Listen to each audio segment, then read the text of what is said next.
welcome back to Agile Table Topics. This week we have a special edition. I'm super excited. We have the authors of the Amazon #1 best-selling book right now, Agile Government Contracting. So please, I want to welcome John Stenbeck, Michael Santens, and Jason Glavich. And please, all three of you, give a quick intro. John, we will start with you first.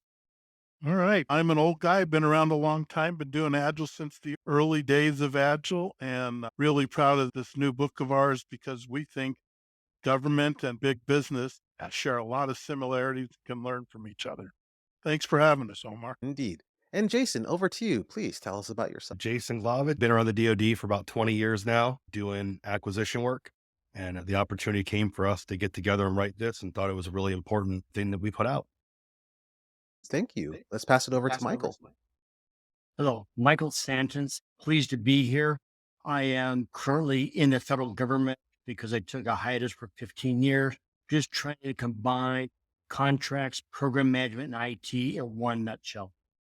Excellent, excellent. And thank you all three for coming on the show. And this one kind of hits personally for me. I myself am a former federal employee. I had my Core 2 certifications, did working in contracting, so I know some of the ins and outs, FAR, FATARA. And this was a couple of years ago. Like there's things I wished we were able to do and change because uh agile contracting for agile projects or programs is different than your typical waterfall program or project. But yeah, so, like, this hit personally, and the book, it's on its way because I just ordered it. It'll be here soon, so I'm gonna probably tear through that, and I'll probably send some notes to some of my colleagues who are still in the federal government, but I have a couple of questions for the 3 of you. So the first question I have is, are there any rules or standards that enterprise leaders must know to be successful with Agile? Omar, great question. Thank you. I'll jump in first, I guess, and let the other guys jump in if they want to. So, right, I would say there's a couple, three things that are really worth noting. And the first one is going to sound really strange coming from one of the guys who wrote the Agile Government Contracting book. And I would say that the first thing is to realize that Agile should not be used for every single program. Sometimes you run into folks who say Agile everywhere, always on everything. And that's as bad as those folks who say traditional everywhere, always on everything, right? There is no one size fits all. So it's kind of the old 80-20 rule, the Pareto principle for those of us who are familiar with it, where 20 today, maybe even 30% of the projects we do can justify the added overhead of Agile because they'll see enough risk reduction, enough other value, right? We always say, got to look at the complexity, the uncertainty, and the risk. And when those factors, any one of them or the combination of them is very high, then the added overhead of doing, and I say added overhead, some folks will argue there isn't any added overhead. I would say if you're doing Agile correctly, yes, there is. There's more meetings, but the point is it's designed to reduce complexity, uncertainty, and risk. And compared to the alternative of crash and burn and have a dead on arrival project later on, the added overhead's a good bargain. So that leads us kind of to what I would say is maybe the third thing to always be aware of or focus on, and that's that Agile is based on lean. Agile's not a revolution like some people think, it's an evolution. It's the application of those lean principles from the Toyota production system, moving more and more into various different environments. And it's Mhm. proven itself with small teams, software development projects and like, and now it's growing into this where organizations, large organizations, big businesses want to be able to do it. And to leverage the power of lean, you have to really, I think there's three, I always say they're the kind of the magic pixie dust of lean, right? That there's a number of principles, but three that are key are respect people, eliminate waste, and improve continuously. If you're doing those three things, you will in fact improve. And that first one about respect people, the challenge in big business, the challenge in government, because everything the government does is big, is that the leaders really have to demonstrate their commitment to this application of lean principles through behavioral evidence that they support rational risk taking. Now, they don't support stupid risk taking. They don't support dumb mistakes, but they understand that agile, that lean is a learning, development through learning. So we're using transparency, inspection, adaptation, right? The three components of an empirical process approach. And so we need to see that the leaders will endorse, support, protect, award rational mistakes that are being made, right? Rational outcomes that weren't the success we hoped for because they were rational and gave us learning that's going to, in fact, facilitate, a better outcome over the long run. And I imagine that, either of my co-authors might like to add something to that, but that's kind of what I think are kind of the core three things in terms of, right? How do you have standards or rules to do enterprise agile? And John, one thing we say, about what you must know or must not know, right? Are, like you said, not everything is going to be agile, right? There are projects out there that are 100%, they're fine traditional, they're fine in waterfall, but you have to be willing to make that decision. Like you said, if you're willing to commit to the overhead, willing to commit to respecting the people, pushing work down, you can really be successful with agile. And the issue, like we said, is that it became a buzzword and everybody wants to do everything agile all the time, which of course, then you say, okay, now all these agile projects are failing. Well, maybe they weren't supposed to be agile, or maybe they're not embracing the fail fast concept either, right? A failure early is better than a failure 4 years down the line, right? And so that often gets confused. People want no failure. Well, you have to be willing to accept some failure, some risk at some point in the program. And that's kind of what our focus has been, is choose the right programs for agile more than just say you're doing agile. Agreed. How about you, Michael? What are your thoughts? This is really fundamental for me. It all comes back down to requirements. If I don't have a good requirement, then I have no cost, no schedule. And then we all try to do a calendar schedule versus, when it's done, it's done. We don't do interfaces. We don't do that type of stuff. And I think it all comes back to requirements. Make sure the contractor can do it. We get what we want. The program manager will be okay. Yeah, and Great. and I think to Michael's point, right? Requirements, but also understanding that you can't know. It's not that your team doesn't want to know or doesn't want to tell you as the executive leader. I can't tell you what the computer state of the art will be 4 years from now. In fact, I don't believe anybody can tell you when it'll be 3 years or maybe even 2 years from now. It's changing too much and it affects everything we do. So let me So piggyback on that, right? So I'm yeah, doing a solicitation and I have a year, maybe 2 years to get it in the works, a 5 year performance of base and 4 option years, right? Well, if technology changes every 18 months, already 3, 4 episodes past where I might go. So how can I do it? Good point. yeah. And it's interesting because especially with government, with contracting, is it a time and materials contract? Is it a fixed price contract? You have to keep all that in concern. Like, let's say, you brought up about I have my base and then extension years. Well, again, technology change. I mean, look at AI. It's changing everything with Chat GPT, like mid journey for pitchers. Like it's like changing how we all do work. And especially in the government, instead of being N minus four, we need to make sure we're N minus one so that we're as close, not bleeding edge, because there's parameters, safety parameters that as federal agencies need to follow. But you also have to make sure that you can keep pace. And with contracting, you have to make sure that there's a contracting vehicle that allows you to do that. And Omar, your observation really, I think, shines a light on the point I was trying to make, and I don't think I made it as well as you just did, but that this applies to big business too. This does not just apply to government. Everything government does, it seems like, is big. So they need this badly. But every company out there is big or wants to get big, and they're going to need to be able to scale their agile models, their agile approaches, their agile thinking in order to do that. You can't win in today's disruption by design business place, right? The reason that Facebook, Apple, Amazon, Netflix, Google, we call them FANG, right? Using those initials. The reason FANG got so big and the reason they've been followed by Uber and Lyft and go down the line, right? The Carvana, all these various different Ally Bank, right?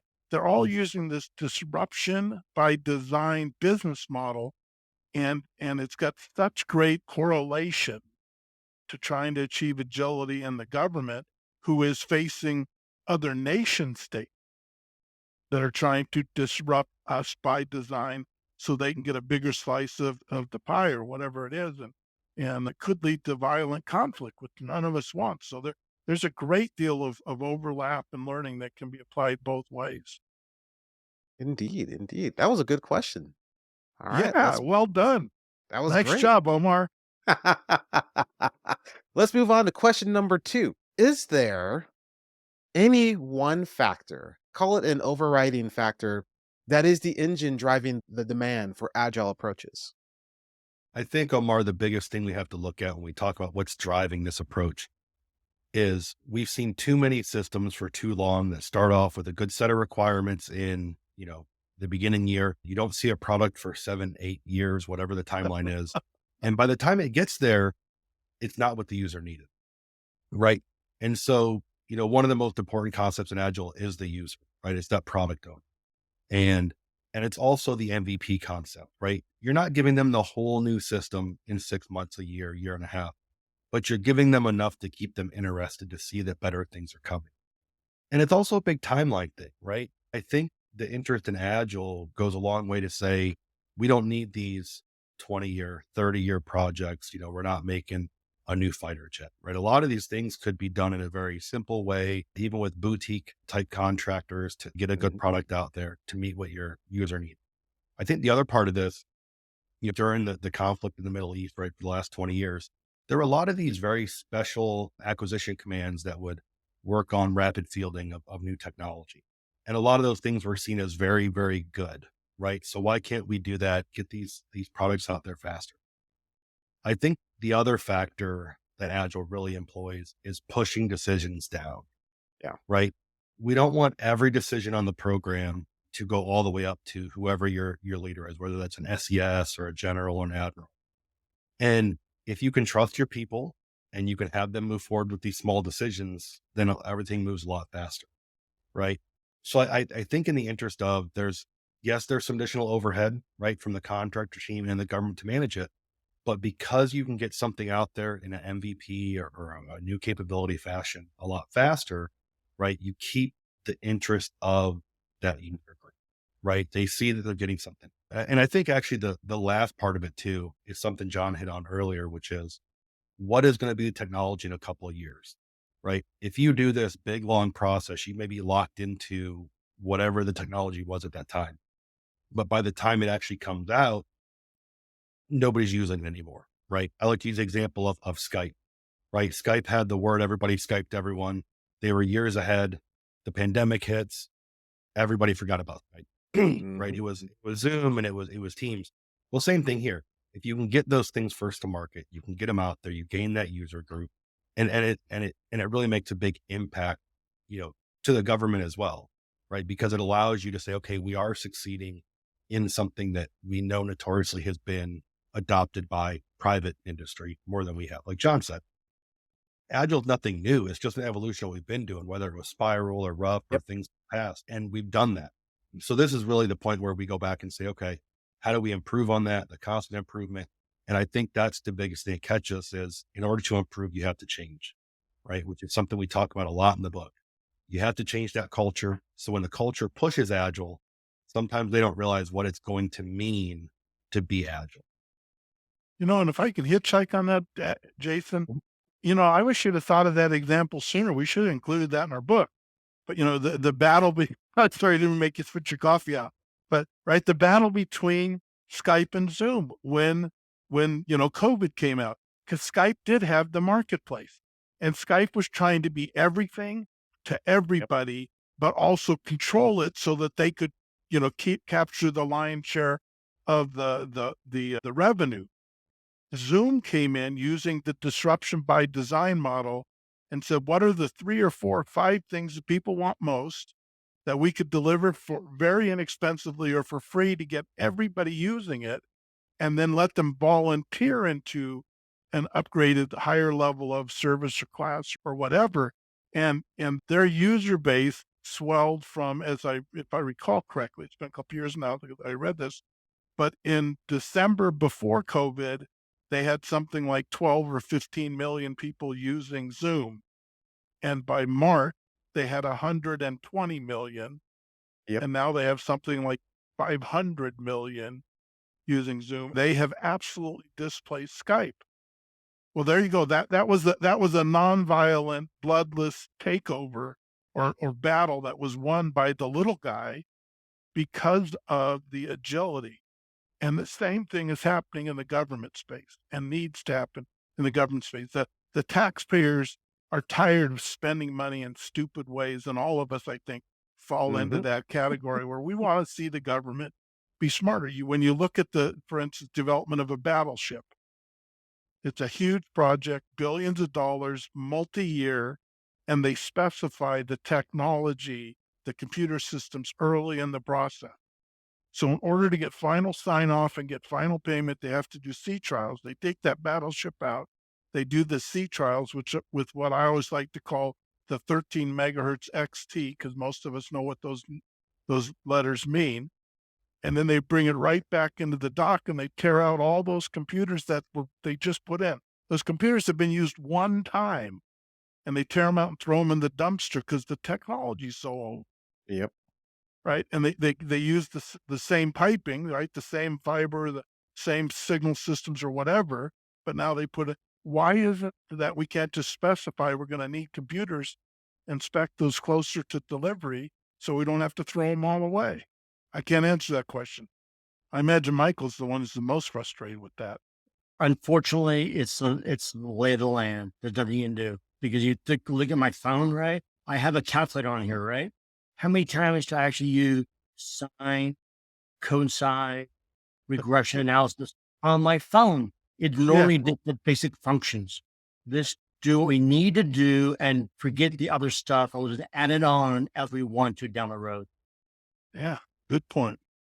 And to add on to that is just that, agencies don't want these long-winded waterfall type projects because again, I know we said earlier not every project requires agile, but when it's like you're building a product or a software, then you should take an agile approach so that you can get business value to your customer quickly and get that feedback so that if you need to make a change or anything, you can do that. So, Omar, how are the entities, what motivates them? If I am business, I want quick to market, I want reliable and profit. If I'm in a government, what do I really want? People, money, budget. Does it really make sense for me to reduce everything and lose Hmm. my power? Yeah, that perception, that comes back to Jason's earlier comment about Hmm. culture, and Yeah. culture change is hard.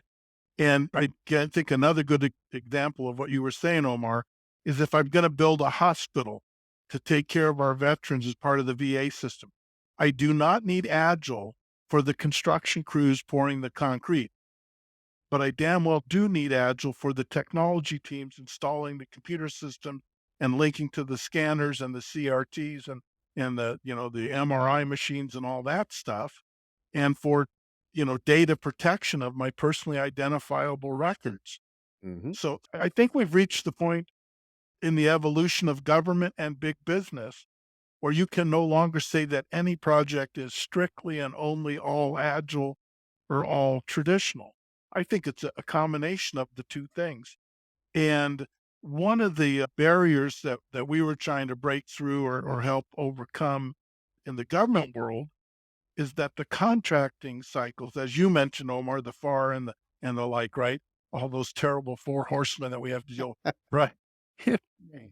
they would appear to not allow you to do it, but that is a misperception.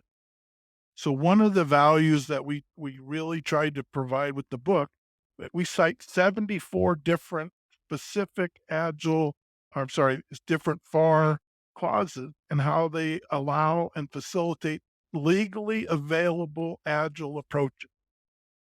And I'm going to tip my hat to my two co-authors, to Michael and Jason, because they really get the big think that they did 95% of the work. But our book includes a 109-page case study. Hmm. And those two guys poured blood, sweat, and tears into providing it so that it's a really easy, usable tool. Because that's another thing, we talk about agile, and it's much easier to talk about than it is to do. And so we tried to, provide some tooling, and I think that's part of it, right? Is you have to provide, Hmm. a way for people to get into it with a sense of security and, to wade in the shallow end of the pool and not that they have to jump in the deep end all at once. See, everyone thinks that the four precludes and restricts and is just a game changer. You can't do anything, right? However, 4 part 1.102 Delta actually says if it's not against the law, against statute or regulation, and you have a good business person why you want to do it, and you're not filing anything, you can do it. So I use that as my crutches to get it done. And Omar, you get to see part of why we love Michael so much. The guy is just brilliant when it comes Knowledge. to the knowledge base is just immense. And he's really poured himself into trying to make it so that other people can access that same information that he so easily carries around and the rest of us kind of struggle to do so. And that is why when I was a Fed, I always had my Core 2 training book at my desk. Yeah. So if something came up, I can pull it out and pull to the page. Okay, how do here's the Yeah. statute or here's the parameter I need to follow. Yep. Okay, perfect, Luckily, perfect. yeah, Jason never has to do that though. Yeah, I wish. All right, let's move on to the next question. Oh, this is a fun one. How does the popular mantra of fail fast fit into a agile way of working? All right. Well, I guess I'll jump in again and leave it to Michael and Jason to fine tune or correct my observations or thoughts here. But right, we're talking about enterprise class agility, right? We're talking about big business because it really relates to government. Well, interestingly, right, this whole idea of fail fast, it was a 1960s idea. And we've moved beyond that to needing to embrace rational risk taking and even beyond that to leveraging guided continuous improvement. So if we think about it, were three evolutionary periods, right? Back in the 60s, fail fast kind of was getting kicked around a lot in the hotbed of Silicon Valley. And it really got traction when you guys might not have ever heard of this guy named Elon Musk, but yeah, he said, right, failure is an option.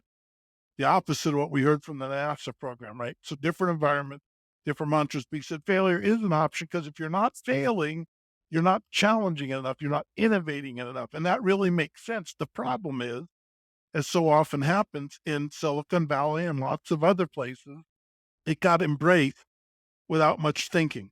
So it led to a lot of lemmings running off of a cliff saying, fail fast, fail fast. And they were using it to do stupid stuff.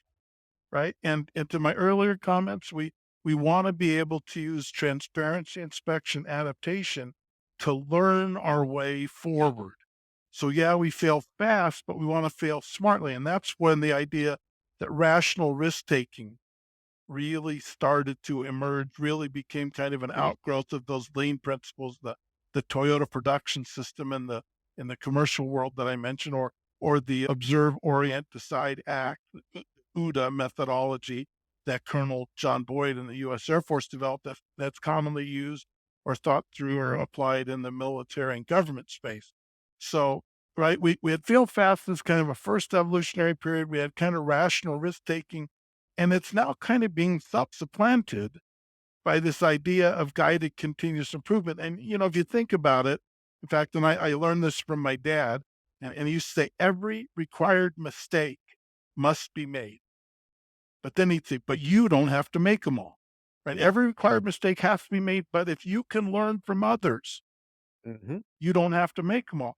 And that's really what guided continuous improvement, I think, is about. And that whole way of thinking, the whole intellectual base or knowledge base that supports that has really been wonderfully showcased, I'll call it, in PMI's disciplined agile approach to doing projects and the choose your way of working books. So there's a lot of intellectual property there. In fact, more than 2,000 specific gotchas, lessons learned and the like, so that you can dial down, right? You can drill down or roll up to find out, hey, is there a way to do this without, burning myself in the process?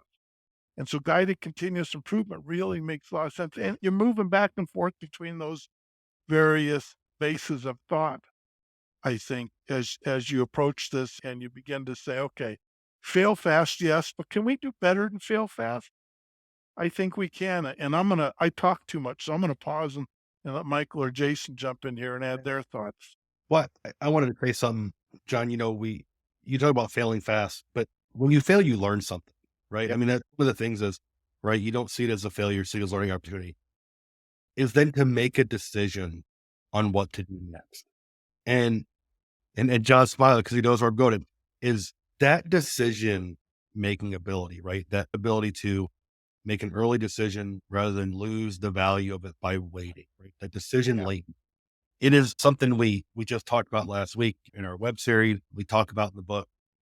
Failing fast is key, right? You have to embrace that. You know what didn't work. Okay, now what's the next thing you're going to try? But you can't fail and then sit on the fact that you failed for 6 months while you make a decision. And that's Mhm. why it's not just fail, but it's fail fast, right? And when you fail fast, you fall off the bike, get right back up. Don't sit and think about your skin knee. And that's where we're at now. We want people to fail fast. So if you're going to make the failures, you're going to make the mistakes, you do it early when it's cheap to do so, Yep. right? Everybody's aware, like John's example of a battleship or big vehicles, right? And it doesn't matter whether it's commercial or government. If you want to change the size of the radio in the new F-250 after it's been fully designed, it costs a whole lot more money to retrofit that than it did to do it from the beginning. Well, the Yeah. same with government, right? If I just leave a blank space in the battleship for the radios and the computers, I'd be better off just leaving, hey, they must fit within this 10-meter box, right? Rather than I want these computers in there. So again, make those mistakes early, but also make the decisions as early as you can too. I think that's the other part is we're all aware there's long lead items. There's things you have to plan for down the line, right? Especially in the current market of buying computer chips or vehicles or materials. But we really like the idea of embracing fail fast, make your mistakes early, but you have to learn from it. You have to improve. So again, it ties back to I made a mistake. I have to change, embrace it. And that's really where I am on the fail fast mantra. So, Jason, John, Omar, I'm going to ask a very simple question. You're in a big exam. You do really, really well. You struggled. Imagine you got the answer back, right? What do you remember? The mistakes that got wrong or the ones you got right? I usually remember that because that just brought me back to my PMP training. It was the journey of studying and getting ready for it. Right. And that's really what we're saying. That's what John said. You had to make mistakes. What Mhm. Jason's saying, you have to do it. Same thing for us. You have to go to the rigmarole to make it happen. And Omar, you make a good point. I know a lot of PMPs, right? There's over 1 million of us worldwide. There's darn few of them that go back to that PMP day in and day out. They studied it hard to pass the exam. They got the base of knowledge, they got the working pieces in place, and they go back and reference specific things when they need it Yeah. and the like. So, yeah, good observation, Omar. I really like that. And then to yes and all three of you, there is a saying I got from another podcast, but it is okay to fail, but it is not okay not to learn. And I've repeated that multiple times because that just sticks with me. But the important piece is creating that culture, especially in the government. And that's the hardest place to do it. Where if something goes wrong, well, my experience in the past, if something went wrong, somebody has to pay for it or somebody has to answer for it. Instead, you create that environment like, hey, things are going to happen, but we're going to learn from it. I used to run help desk and I had one of my techs, he made a mistake, but we investigated and rather than say, hey, you did bad, it's like, hey, okay, we discovered a mistake. It's part of our process that's wrong. Oh, so how do we fix this? And I went back to him and say, how would you fix this? Well, I would change the process. I would do these steps differently. Document it, boom. And instead of saying, hey, he messed up and it's wrong. Like he discovered a new improvement for our process that saves our techs X amount of time and it helps get resolved issues for our clients faster. And that's having that environment where we don't crack the whip and say, hey, you messed up. Instead, what did we learn from this mistake? And it's okay to experiment, take those calculated risk, not like a haphazardly risk, but take a calculated risk. Yeah. What did we learn? And then how is that going to help us deliver? How is that going to help us, our process? How will this help us improve? So have that environment, that culture where it is okay to fail, but it is not okay not to learn. Yeah. I like that. Yeah, I repeat that at least every other week working with some of my clients like, hey, you know what? Uh, Is something happened or something broke or something? Well, what do we learn from that? How might we fix that? How do we improve it? And that conversation goes on.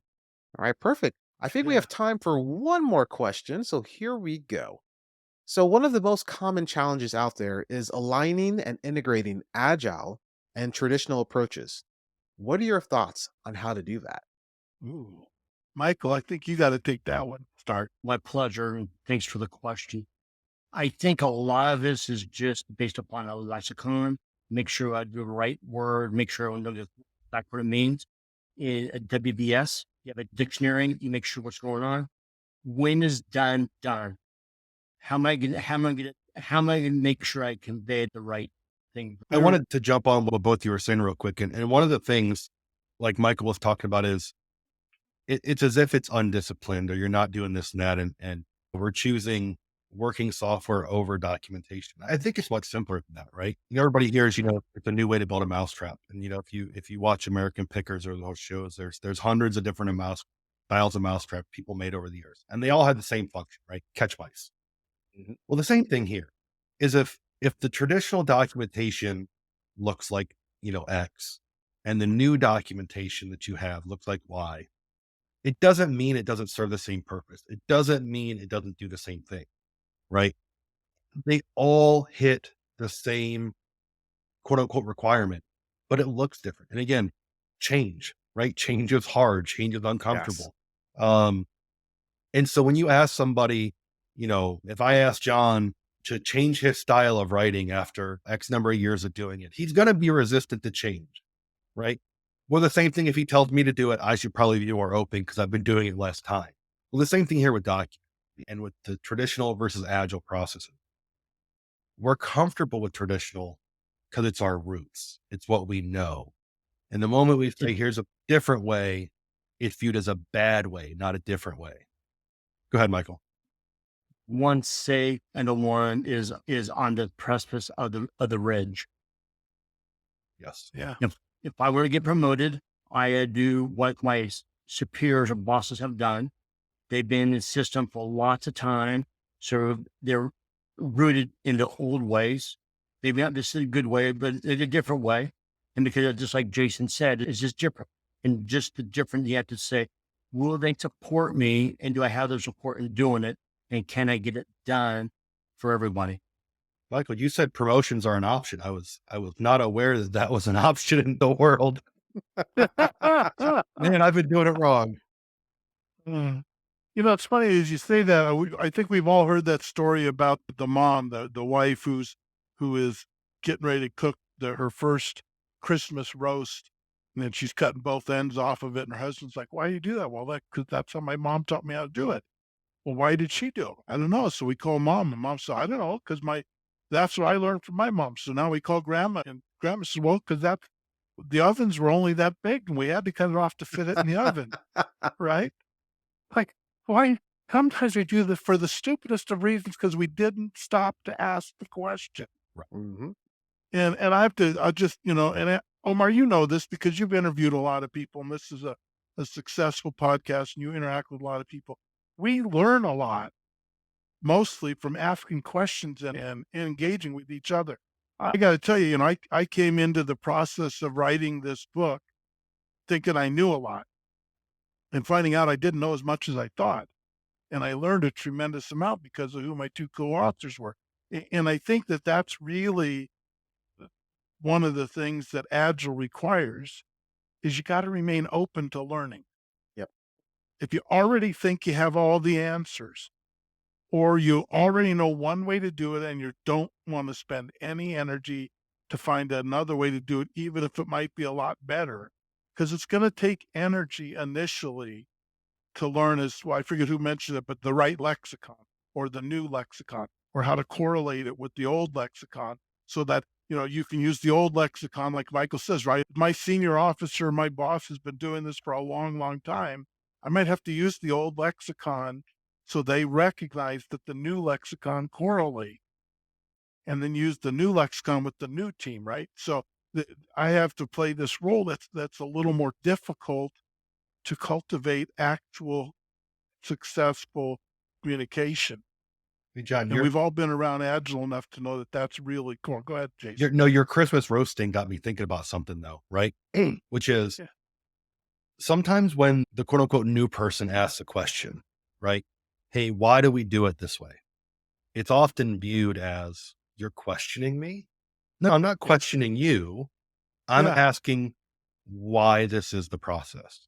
And again, and a lot of times it's actually innocent, right? It's like, no, I'm asking why we do something a certain way, and until somebody actually has the time to take kind of the introspective look and say, okay, maybe I should explain to the person why we do this. It may have been an innocent question, right? Been, hey, there's a newer way to do it. And a good example there, you know, our tools that we use every day, Microsoft Outlook and other things, have a ton of functions none of us know how to use. Right. But really, what Mhm. I'm saying, like really detailed users do. So if Yeah. they say, hey, why are you sending it this way? Why are you doing that?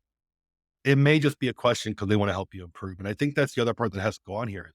If the traditionalists and the agilists or the new way, whatever you want to call it, there has to be real conversation of, I'm not trying to knock the way you do it. Don't knock the way I do it, but let's come together and see how we make the best process. And that's a lot of what we advocate for in the book, right? Is that it's not about whose idea is the best idea. It's about using the best idea, whether that's agile, whether that's traditional, whether it's, safe, scrum, less, or any of the other names out there, or a hybrid. And that's really what this all comes down to. Is we have It- to produce good products for the soldiers, sailors, airmen, Marines, Coast Guardsmen, and federal government in general. Don't get hung up on personalities. And I think that's where a lot of this comes down to in culture changes. You're dealing with trying to change a culture, you're not going to change it, right? Because it's driven by personality. And we have to work on the personalities and say, okay, how do we work together on this common goal and make it the best way we can? Yeah, I think that Jason exactly spot on. It comes down to communication and trust. Trust people, Yep. communicate, and make sure you're good to go. In the end, you'll be okay. And I think part of that too is patience. Yep. And I gotta imagine that Michael and Jason are going, "Oh my god, no kidding." We had to be so patient because Stenbeck was so slow to No, understand. Yeah, and that was they were really good about allowing me to ask questions over and over and over again because I really got the agile stuff, but I don't really have the command of agile in government Mm. like my two co-authors have, but I had, I could see how it would really help agile enterprise align and learn from each other. And I asked a lot of what I'm sure I would have been told were stupid questions and asked them 2 and 3 times sometimes before I could understand it. So to hitchhike on what Jason's saying, I think we have to have patience in our expectations for cultural change. May not, I wasn't trying to be obstinate or hard to get along with. I certainly wasn't trying to look stupid. But sometimes it took multiple explanations before I could understand the complexity from the perspective of the government specific environment. if I would have explained it better, it'd be okay. And it's just my fault. Sorry, John. Uh, That's so, good. That's good. I think that's why it's fun to do calls like this or meetings like this with you, Omar. Is just it gives us a chance to stop and take stock and think about it and remember that Agile is all about learning, learning from each Yes. other, learning from environments, learning from experience. And to yes and all of you to wrap up this question is it's funny, earlier in my career, I was a project manager, PMI, everything was by the book. And then I discovered Agile. I was like, oh, wait, there's a new way of doing things. And then I started learning more. And it's just interesting where before it's like I was like, you must do it by the book. It must be this way. And now it's okay of all these different frameworks and approaches, if it's waterfall or agile, and inside agile, there's safe, there's scrum, kanban. Instead of just saying, oh, we're only doing scrum or we're only doing safe, it's like, hey, let's take the bits and pieces for each one because each different program, each different agency is different. And you can't do it by the book. Like you have to take the different pieces that work for your environment. So that's one of the things I like to do and explain when I'm coaching is like, hey, there may be something here you like, but let's look at this other thing. Let's learn about this other framework, this other process that we can intake into our own process that'll work for us. As long as we are delivering on time, within budget, within scope, all the good stuff, then we're good. And I think you point to something there that there's a level of maturity or sophistication. The way I like to explain to clients, they say, If I tell you that it's obvious that the way of working for a manufacturing company is different than for a consulting company is different than for a police department, you say, yeah, obviously. But what you might not have thought about is within, for instance, a police department, the way of working for a SWAT team is way different than for a public relations team, which is also way different than the daily patrols team. And unless we can accommodate, allow for that, and have conversations to inform where we can learn from each other, we will not progress as well or as fast or as far as we could have. Precisely. And let's go ahead and wrap things up. This was a great episode. So thank you all three. I really appreciate having all three of you, Jason, Michael, and John. But please tell the listeners where they can find you. Like, what's your LinkedIn handle? And John, we'll start with you. So they can find me on LinkedIn. Just search for John Stenbeck. Notice that it's Stenbeck, not Steinbeck. He's been dead for 50 years. He still beats me on the search engine. So don't let Google autocorrect. It's John Stenbeck. We also have started a LinkedIn group, Agile Government Procurement. Now all of a sudden I can't remember the name of it. But Government procurement. thank you, Agile Government Procurement. And we would invite all of your listeners to consider joining it because we're going to be sharing ideas and continuing to learn from each other, just like we have here today with you. Excellent. Excellent. And I'll make sure we add the links to everything in the description below. And Jason, where can folks find you? Yes, I'm most available on LinkedIn as well. So that's the best place to reach me. I'm the only one out there. I don't think there's another Jason Glavich. But I think, John, also the Great PM site is also another your site there Good that point. has a great set of resources for Agile and other pieces that make sure we get people out there too. Again, met John through his great PM work that he does. And there's a lot of valuable resources on that site as well to reach out to John and us as well. All right, perfect. And Michael. So tradition I'm found on LinkedIn, and I support NCMA, the National Contract Management Association, and PMI. I think those, and I'm sorry, mistake. To John and Jason. All right. Very good. Thank you three very much. I'm looking forward to once the book gets in, I'm going to tear through it. And like I said, I'm already part of the group that you mentioned earlier, John. So I'll probably post a couple questions, observations there. But thank you, all three of you, for joining us today, and we'll see you later.